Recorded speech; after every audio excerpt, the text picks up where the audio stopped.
He knocked once, left the package gently, and turned to leave, like he did every day. But inside the house, a woman stared through the blinds. She didn't see a man doing his job. She saw a threat. 2 minutes later, he was surrounded by flashing lights. But what no one expected was who lived in that house, and what he would say after watching the footage.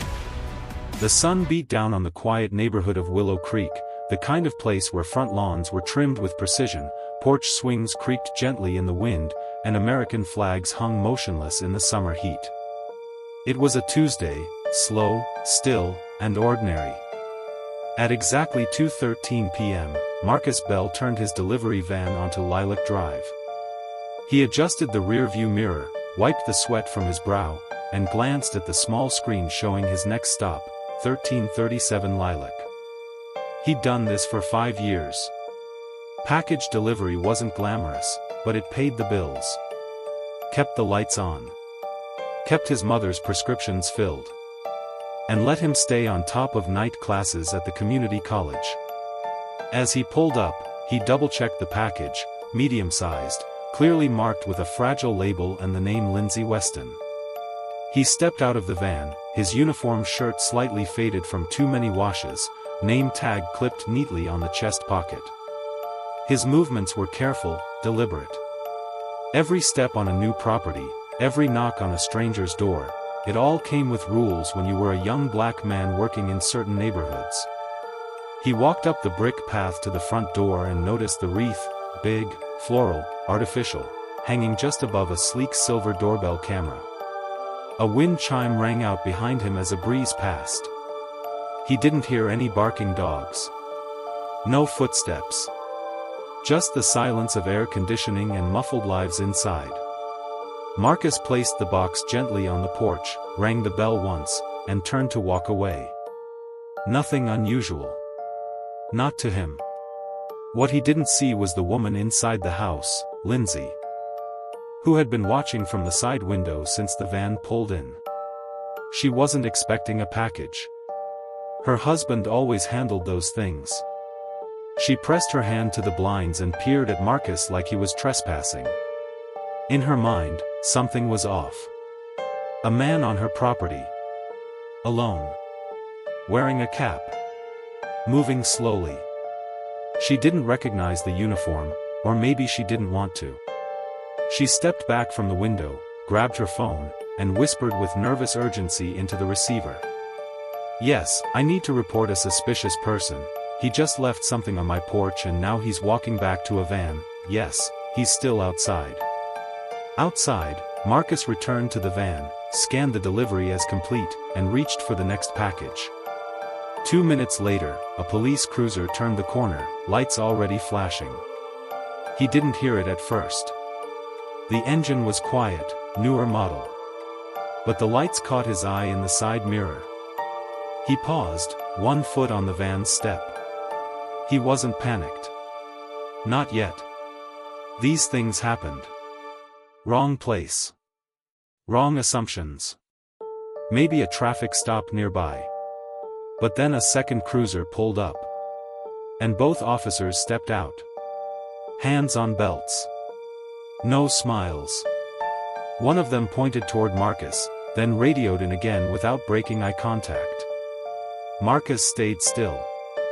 He kept his palms visible, heart beginning to drum slowly beneath his uniform. He'd seen this dance before, too many times. But today felt different. Today wasn't just about him. Inside the house, Lindsay peered from the window again, satisfied now. Her lips curled slightly as she watched the officers approach the van. She didn't care what the package was. She didn't ask herself if it was from Amazon or UPS or FedEx or an independent courier. She saw what she wanted to see, and made a call. Marcus stepped off the van slowly, arms away from his body. "Is there a problem, officer?" he asked, calm but firm. The taller of the two officers, badge reading Travis, didn't answer. He glanced at the van. "This is a scheduled drop." Travis looked over at his partner. The other officer, younger, shifted his weight uncomfortably. "We got a report of suspicious activity," Travis said flatly. "Need to verify." Marcus nodded. "The package is on the porch. Address matches. You can check my manifest." "Step away from the vehicle, please," Travis said, hand now resting on his holster. And that's when the door opened. The front door. And a man stepped out. Mid-50s, clean-cut, wearing a pressed shirt and slacks. He wasn't rushed. He wasn't confused. He looked at Marcus. Then at the officers.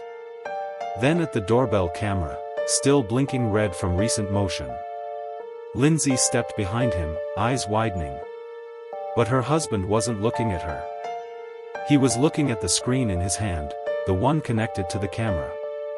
And he had just seen everything. The screen on his phone was small, but the footage was clear. There was Marcus, walking calmly up the steps, carrying the box with both hands, setting it down gently. He didn't even glance through the windows. Just did his job, and walked away. Nothing threatening. Nothing suspicious. Just a man in uniform doing what he was paid to do. The husband, Daniel Weston, blinked slowly, as if trying to make sense of what he had just seen.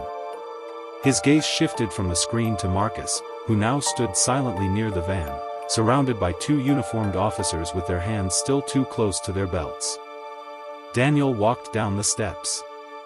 "Officers," he said, his voice level but carrying the weight of someone used to being listened to. "That man didn't do anything wrong. He's a delivery driver.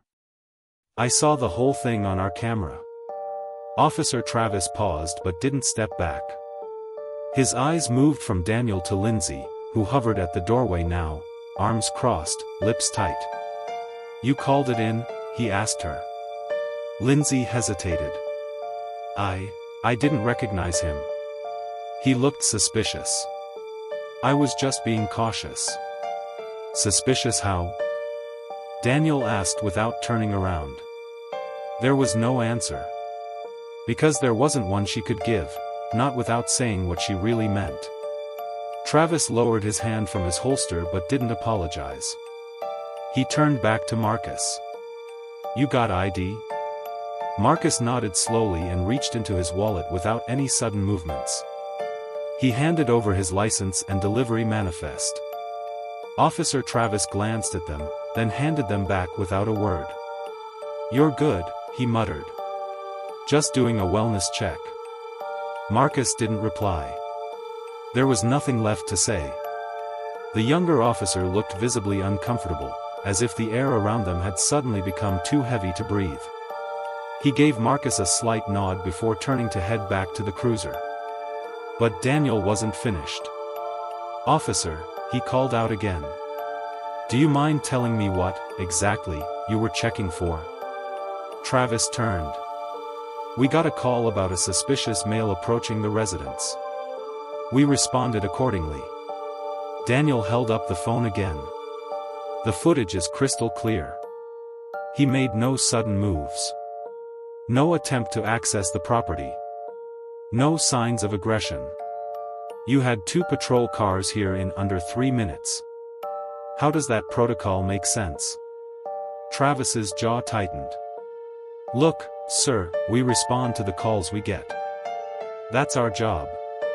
Daniel narrowed his eyes. "Then maybe the problem isn't the call. Maybe it's who you believed without question." There was a pause, the kind that hums between tension and realization. Travis didn't answer. He just walked back to his cruiser and pulled away, tires crunching softly against the pavement. Marcus exhaled, just once, then turned toward Daniel. "I appreciate you stepping out," he said quietly. Daniel nodded. "You shouldn't need someone to step out." From the doorway, Lindsay's face was pale now. She hadn't moved. Marcus glanced toward her, not with anger, but with something deeper. Disappointment. Fatigue. "I've got 3 more stops," he said, opening the van door. Daniel looked at him. You shouldn't leave just yet. Marcus paused. Why not? Daniel raised the phone again. Because I'm emailing this footage to the HOA, the Neighborhood Safety Committee, and the city's Diversity Task Force. I've sat in on too many meetings where people talk about change but stay silent when it matters. I'm not staying silent today. Marcus studied him for a long moment. Not out of disbelief, but out of caution.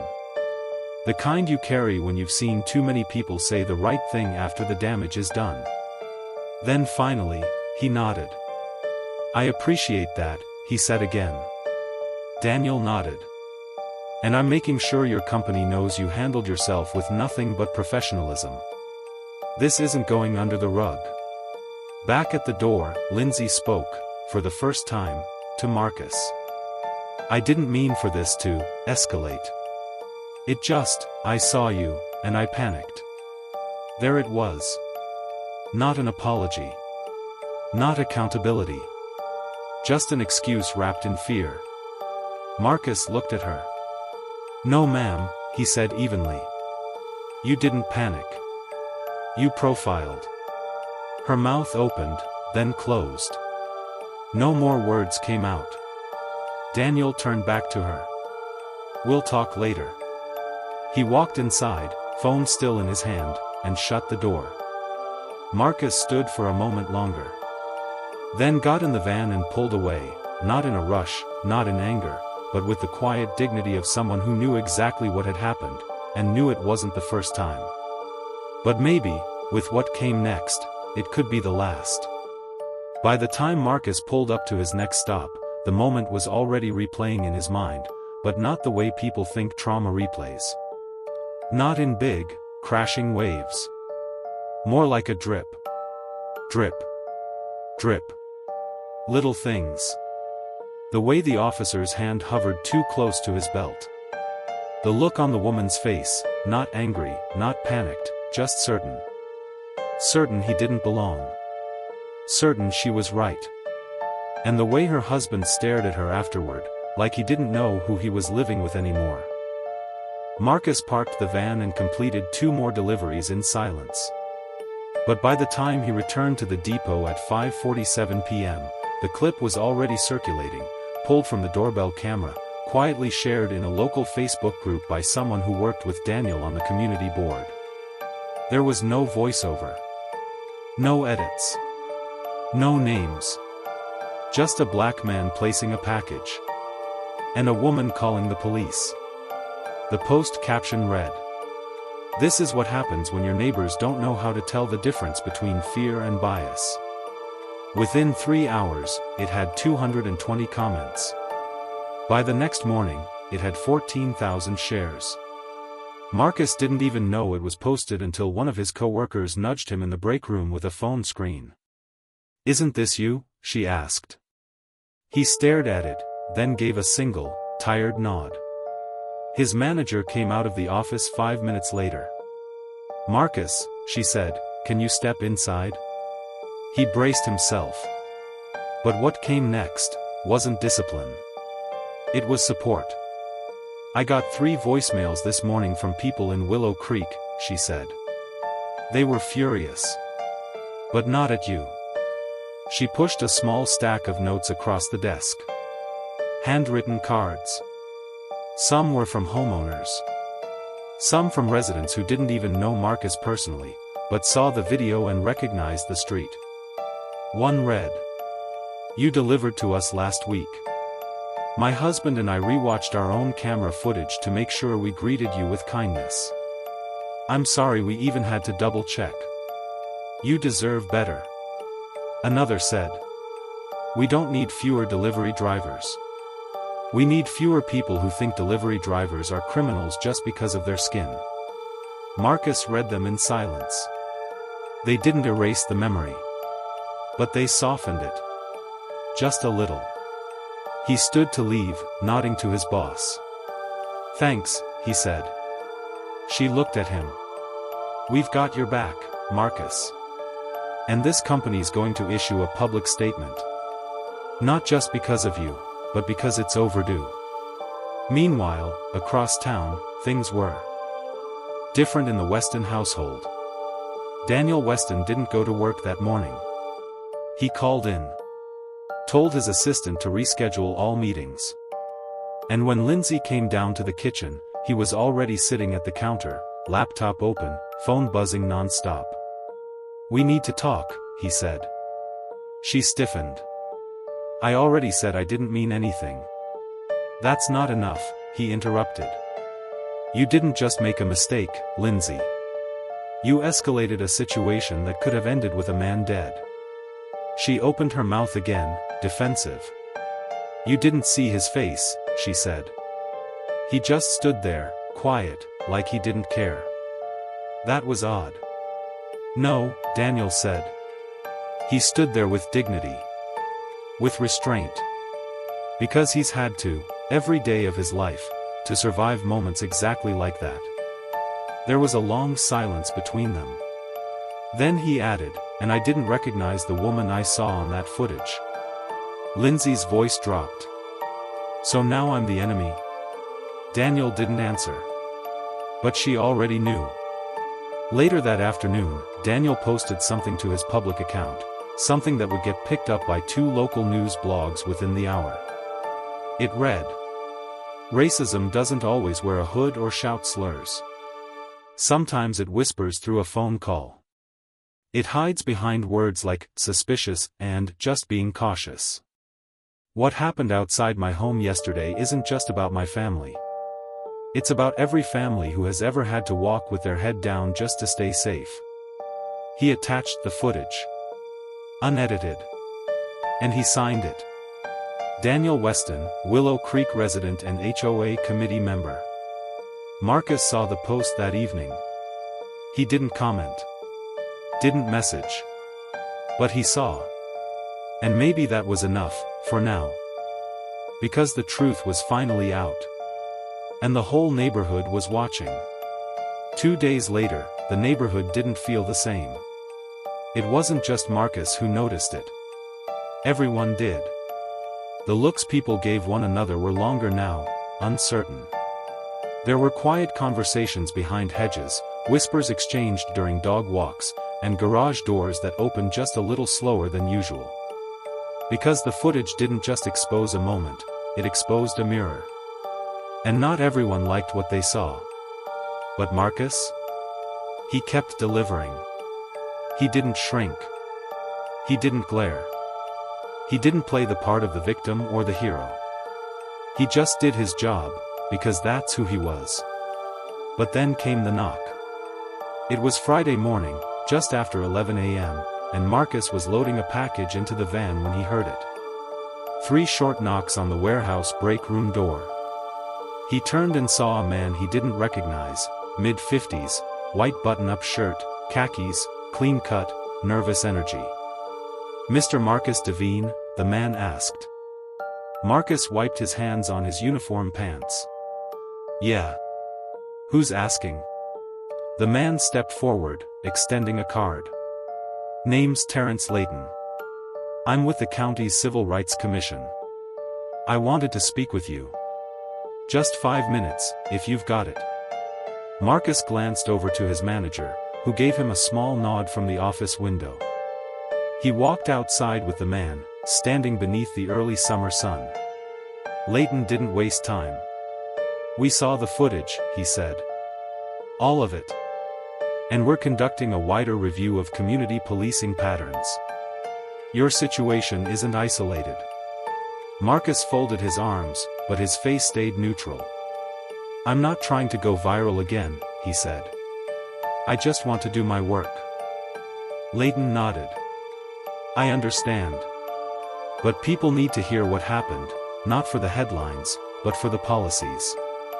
We're pushing for mandatory bias response training across all neighborhood watch programs and municipal departments. Your story might help change that." Marcus exhaled slowly. He didn't like being a symbol. He'd grown up watching others turned into hashtags and headlines, but never humanized. He looked Layton in the eye. "I'll think about it," he said. Layton nodded and handed over a small folder. No pressure. Just wanted you to know you have options. And people who've got your back. Later that day, as Marcus pulled up to a familiar address on Ashbury Lane, something unexpected happened. It was Daniel Weston's house again. Same stone steps. Same polished front door. Same package, a small white box this time, marked Priority. Marcus didn't hesitate. He walked up, placed it neatly near the mat, and turned to go. But the door opened before he could take 2 steps. "Marcus," Daniel said. He turned slowly. Daniel stood there, not in business clothes this time, just jeans and a t-shirt. "Hey," Marcus said quietly. Daniel rubbed the back of his neck. "I wanted to thank you again, not just for how you handled things, but for your silence. You could have blasted us. You didn't." Marcus shrugged. "I didn't have to." Daniel gave a sad smile. That might be the saddest part of all. There was a long pause between them. Then Daniel added, "Lindsay, she's not herself lately. I think she's finally seeing it, the lens she's lived behind. We're starting therapy next week." Marcus didn't respond right away. But after a moment, he said, "That's good. Growth starts somewhere." Daniel nodded. "I know you probably don't want it, but if there's ever anything we can do to make this right." "Let people learn," Marcus said. That was it. Let them learn. He turned to go, then stopped. "One more thing," Marcus said, glancing back. Daniel looked up. Marcus smiled slightly. "Your porch light's busted. Been flickering for 2 days. Might want to fix it before someone else calls the cops." Daniel laughed, just once. The kind of laugh that carried humility. Not joy. "Thanks," he said. Marcus walked back to his van and drove off. And for the first time that week, the ride felt just a little bit lighter. By Sunday morning, Willow Creek wasn't just quiet, it was uneasy. On the surface, the neighborhood still looked polished. Freshly cut lawns. Cars washed. Wind chimes gently singing over wraparound porches. But behind that perfect image, something else was growing. People were talking. At the coffee shop near the library, a group of local moms sat hunched over their lattes, whispering in disbelief. "Did you see it?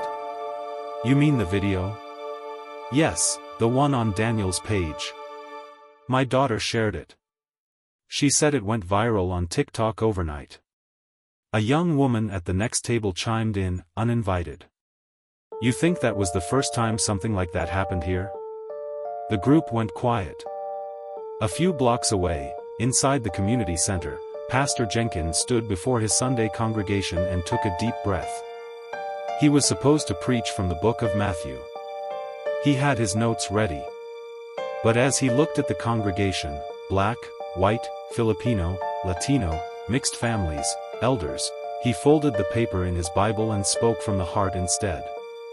"What happened outside the Weston house was not a misunderstanding," he said. "It was a moment of clarity. A spotlight. And I'm not here to shame anyone, I'm here to say, now that we've seen, we can't unsee." Several heads nodded. A few eyes welled up. And one man in the back whispered to his wife, that delivery driver, his restraint, "It broke me." That same afternoon, Marcus sat on the back steps of his apartment building, scrolling through his phone. He didn't do this often, reading comments. But something about today felt different. There were messages from strangers. Some too polished. Some awkward. Some raw. One from a woman in Idaho who said her son had started volunteering after watching the clip. Another from a man in Ohio who'd served in the army. He wrote, "I was stationed with a black sergeant who used to say, 'Dignity is armor.' I never understood it until I saw you on that porch. Thank you." Marcus put the phone down and stared out at the alley behind his complex. The wind moved through the leaves of the chain-link vines. And for a second, he breathed in peace. Then came a voice behind him. Marcus? It was Malik, his little brother. 19 years old. 2 years younger, cocky, and hot-tempered. He had that spark in his eyes. The kind that saw unfairness and wanted to shatter it. You really just stood there, huh? Malik said. Marcus raised an eyebrow. You didn't say a word, bro. I would have lit her up. I mean, who does that? She saw a black man and just assumed. She saw a story she already believed, Marcus interrupted. Malik frowned. So what, you're just cool with it? No, Marcus said quietly. I'm not cool with it. But I'm not going to let it own me either. Malik sat down beside him, chewing on the inside of his cheek. You think she regrets it? Marcus didn't answer for a while. Then finally said, that's not for me to know. That's between her and the world she has to face now. Malik nodded slowly. Still think you should have gone on TV or something. That's not my fight, Marcus replied. I made my point by standing still. That video? That was enough. But deep down, he wondered. Not about Lindsay Weston. He didn't care what she thought anymore. But about Daniel. About the way he stood frozen in the doorway. The way his face changed watching his wife, not with anger, but with revelation. That kind of shift wasn't cosmetic. It was tectonic. The type that changed foundations. And Marcus hoped, just maybe, Daniel Weston was changing too. Later that evening, Marcus returned home from a late shift to find a note on his door. No name. Just a folded slip of paper, stuck between the frame and the knob. He opened it and read. Asterisk, my name is Nina. I'm a teacher at Willow Creek Elementary. I watched your video with my 5th grade class. We paused it halfway through, and I asked the students, what do you think happens next? One little boy raised his hand and said, he probably gets arrested. That broke me. Then we watched the rest. And I told them, sometimes, the strongest person in the room isn't the loudest. It's the one who stays standing when everything tries to push him down. Thank you for being that person. You don't know it, but you gave 23 kids a new idea of what courage looks like. Asterisk. Marcus read the note twice. Then folded it neatly and placed it on his bookshelf, next to a picture of his mother. He stared at that photo for a long time. Hope I made you proud, he whispered. Meanwhile, over at the Weston residence, change had taken root, and it wasn't gentle. Lindsay hadn't left the house in 3 days. Her phone was off. Her inbox filled with press requests, hate mail, support messages, think pieces. She read none of it. What she couldn't ignore was the silence between her and Daniel. They moved like strangers now, polite, distant. Until that night. They sat across from each other in the living room. No TV. No wine. Just the sound of the ceiling fan and the weight of everything unspoken. I was scared, she said finally. Daniel didn't respond. Not of him, she clarified. Scared of being wrong. Of seeing it. Of facing it. Daniel exhaled. And now? I see it, she said, voice cracking. And I hate that it took a camera for me to believe it. Daniel looked at her, eyes softening just a little. That's the first honest thing you've said in days. I'm sorry, she whispered. He nodded. It wasn't forgiveness. Not yet. But it was something. And for the first time in a week, they sat in the same room, together. 2 weeks later, the house on Ashbury Lane looked just like any other house in Willow Creek. But to Marcus, it would always be the house. The one with the camera. The one with the porch. The one where everything cracked open. He hadn't returned since that day, not because he was scared, but because his routes had changed. The company shifted deliveries after the video took off. Probably for his safety. Maybe for theirs. Either way, he hadn't expected to stand here again. But here he was. Holding a package. Addressed to Daniel Weston. He looked at it twice. Then once more. He could have asked a coworker to take it. Could have left it on the steps and walked off. But something tugged at him, quiet, firm, unfinished. So he rang the bell. A moment passed. Then another. And then, the door opened. But it wasn't Daniel. It was Lindsay. She looked tired. Not in a dramatic way, just human. Her eyes had a softness they hadn't before. Like they'd seen something that shifted the way they saw everything. Marcus didn't speak first. He waited. Lindsay looked at him, really looked. Not through him. Not around him. At him. And then, with a breath she had probably been holding for weeks, she said the words. "I'm sorry." Simple. Quiet. Honest. Not wrapped in excuses. Not followed by but. Just 2 words. Marcus studied her for a moment. Then nodded once, slow and steady. "I know." She stepped aside. "Do you want to come in?" Marcus hesitated. He didn't need tea. Or small talk. Or forced closure.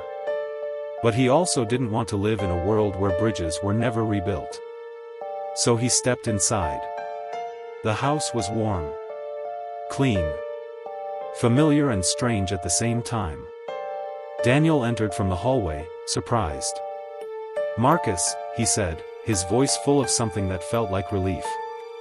"I didn't think we'd see you again." "I didn't think I'd be back," Marcus admitted.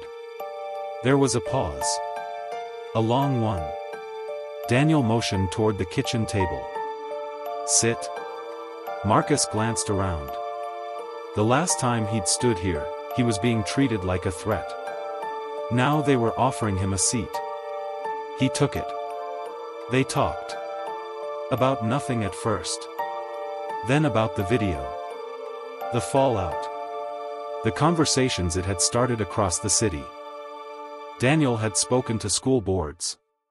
To police watch groups. He'd even agreed to be interviewed for a local racial equity podcast. "I don't want to be the guy who just witnessed the moment," Daniel said. "I want to be someone who responded to it." Marcus didn't reply right away. Then finally, he looked between Daniel and Lindsay and said, "Just make sure the next time it happens, it doesn't take a camera." Silence filled the room. Not a heavy silence. A respectful one. Lindsay nodded. "We're trying." And Marcus believed her. That night, Marcus returned home to find Malik sitting on the couch, headphones in, watching something on his laptop. "What are you watching?" Marcus asked. Malik turned the screen. It was a video. A school project. Students reenacting real-world events. On screen, a boy in a delivery uniform stood on a cardboard porch. A woman actor pointed at him, shouting lines. Then the lights shifted. The boy didn't raise his voice. He didn't step back. He stood there, steady. And when the scene ended, the student audience clapped. Malik smirked. "They used your story." Marcus blinked. "They what?" "It's been going around," Malik said. "Schools, teachers, even some non-profits are using the clip. Not for drama, for dialogue." Marcus sat down. He didn't want fame. He didn't want revenge. But if his stillness could teach the next generation to speak louder, then maybe, just maybe, it had all meant something. He looked at Malik and said, "You ever think about what dignity actually means?" Malik shrugged. "Like, not losing your cool?" "No," Marcus said. "It means knowing who you are so deeply, nothing anyone says can take it away." Malik looked at his brother for a long time. Then nodded. Yeah, he said. That tracks. The next morning, Marcus pulled into a driveway in another neighborhood. He stepped out with a small box in his hands, walking toward the door like always. As he reached the steps, a little girl in braids peeked through the window and gasped. Mama, it's him. The porch guy. Marcus stopped. The door flew open. A young mother stood there, slightly flustered but smiling. I'm so sorry, she said. My daughter saw your video. She made me promise to say thank you if we ever saw you in real life. Marcus chuckled. Thank me for what? For standing still, the girl said, stepping beside her mom. You didn't even yell. That was brave. He knelt slightly so they were eye to eye. Sometimes, he said gently, the strongest thing you can do is not move.